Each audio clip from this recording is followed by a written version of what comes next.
అతివలకు 33% రిజర్వేషన్లు కల్పించేలా మహిళా reservation bill తేవడం చరిత్రాత్మక నిర్ణయమని కేంద్ర మంత్రి బండి సంజయ్ ఎంపీ ధర్మపురి అరవింద్ అన్నారు. అతివలకు చట్టసభల్లో రాజకీయ రిజర్వేషన్లు దశాబ్దాల నాటి కళ అన్న బండి సంజయ్ మహిళా సాధికారత గురించి మాట్లాడే పార్టీలన్నీ పార్లమెంట్లో బిల్లుకు మద్దతివ్వాలని కోరారు. మహిళల ఆకాంక్షలు ఆశలకు ఈ బిల్లు ప్రతీకగా అభివర్ణించిన సంజయ్ రాష్ట్రంలో 60 మందికి అవకాశాలు లభిస్తాయన్నారు. అతివల 30 ఏళ్ల నిరీక్షణ ప్రధాని మోదీ తెరదించారని ఎంపీ అరవింద్ అన్నారు.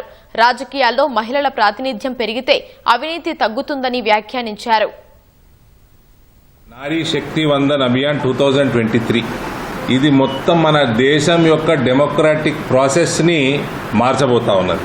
ఈ బిల్లు వస్తున్న తరుణంలో అవాస్తవాలు పబ్లిసైజ్ చేస్తా ఉన్నారు. కరెంట్ ఎంపీలు వాళ్ళ కాన్స్టిట్యున్సీలు పోతాయి, ఏ కాన్స్టిట్యున్సీలు పోవండి. డీలిమిటేషన్లో ఎన్ని పెరుగుతున్నాయో అవి మంచిగా లేడీస్కి అకామిడేషన్కి సరిపోతుంది.